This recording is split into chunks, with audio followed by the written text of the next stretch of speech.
If an investor brief only shows upside, it is not doing its job. For land, the real job is to make risk visible before capital touches the ground. An investor brief should not be a sales weapon. It should be a trust machine. That difference matters. A sales deck tries to create excitement. A trust machine tries to create clarity. A sales deck highlights upside. A trust machine explains risk. A sales deck says why this will work. A trust machine says what still needs to be proven. For a land-backed project, this is essential because land is complicated.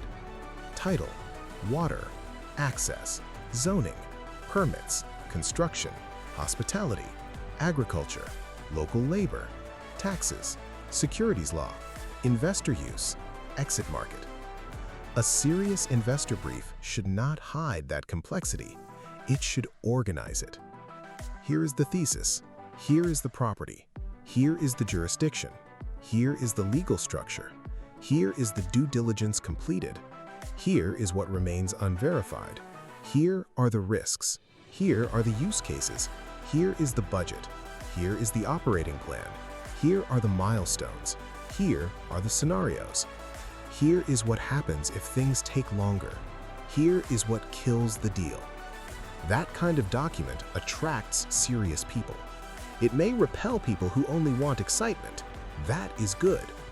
Base 2 should not optimize for the easiest yes.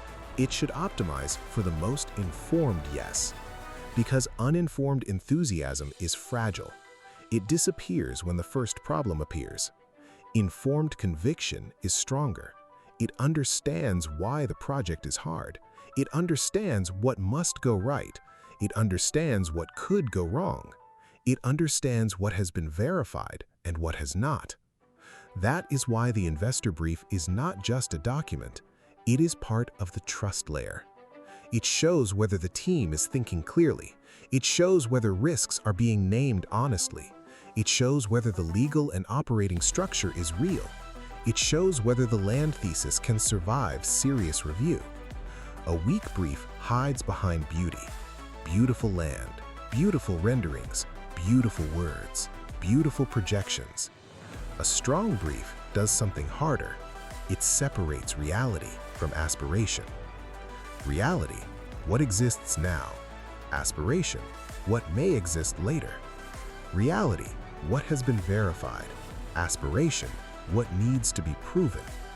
Reality, what the land can currently support.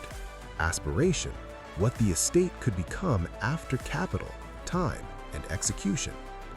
That separation is critical. Without it, every land project becomes a fantasy wearing a spreadsheet. The investor brief should also explain sequencing, not just the dream, the order. What comes first? What comes later? What is low capex activation? What is delayed until demand is proven? What professional reports are needed? What legal documents are required? What operational milestones must happen before expansion? What assumptions are most dangerous? This is how a brief becomes a decision tool. Not pressure, not hype. A tool for serious people to decide whether the project deserves deeper diligence. And that is the standard. A serious investor brief should not make people feel rushed. It should make them feel oriented. It should help them ask better questions. It should show them where uncertainty lives. It should make the project easier to examine, not harder. That is what builds trust.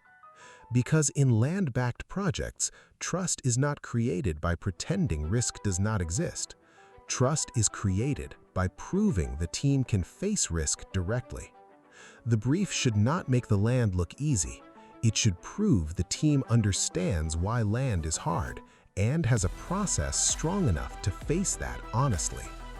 Inside the Base 2 Telegram community, we are building the trust layer first. Research memos, scorecards, land filters, risks, questions, and the logic behind the model. If that's the kind of room you want to be in, join us there.